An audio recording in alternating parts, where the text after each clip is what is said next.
Okay, here's a quick demo on how to make pizza dough. I'm not going into how to weigh and how to measure. You guys already know how to do that. I'm just going through the process of how to actually get it together so it looks like pizza dough. So we have in our bowl, we've got our 200 grams of all-purpose of bread flour. We're going to mix that with our 100 grams of whole wheat flour. We're going to add to that our salt and our oil, all into a bowl.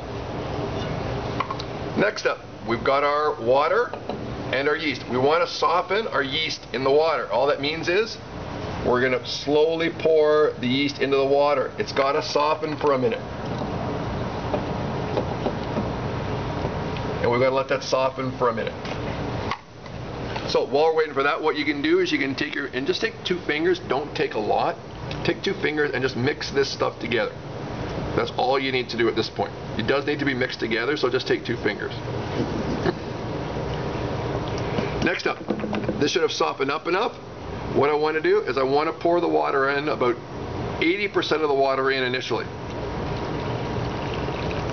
At the bottom there, what I want to do is I want to swirl this around to get all that yeast so that when I'm done, there's for the most part no yeast inside the measuring cup. Next, I take those same 2 fingers I was using before and I just start mixing it in the middle.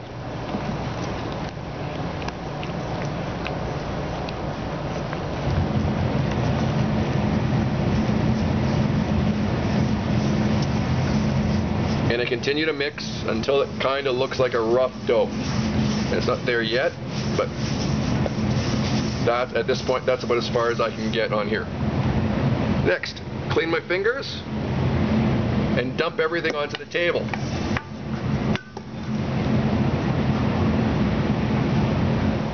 A bowl scraper, Matt? No, up one shelf, Matt. The bowl scraper, the big. No, that's a rubber spatula. Top shelf. Plastic. Plastic. Yes, you just have one in your hand. Yes. The battery's dying. So.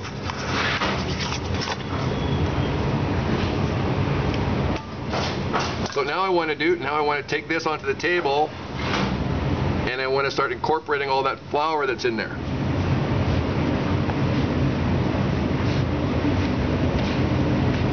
And I want to start kneading it. And by kneading it, I'm pushing, the analogy I use, you're trying to push it through the table. And as you do it, as you continue to knead, it's going to get wetter and wetter and wetter. And that's your chance to get into some of that flour that's been lying on the table out of your bowl. Now, if you've measured correctly or incorrectly, everybody will have different points of flour at this point. Sometimes you may have none, sometimes you may have a lot. If the dough is sticky at any point, put more flour onto it. Put more flour onto it, but I don't need more. I've got lots here on the table. And all I need to do then is to continue to knead this for about 5 minutes. But you need to knead it. This is not kneading. That's just squeezing it. I need to be pushing it through the table, like folding it onto itself. And I do this all in one motion, but quick, slower method. Push it out, put it in. Push it out, put it in, push it out. Over and over again. And then we do it like this. I do it with 2 hands as well, which is just back and forth. And when you're done this, when you think you're done, please check with me to make sure that it is done properly. Just because you think you've been kneading it enough, oftentimes, just because you've been kneading it for 5 minutes doesn't mean you've been just kind of moving it for 5 minutes. You do need to knead it for 5 minutes for it to get smooth. Okay, and keep kneading it and everything's going to work out fine.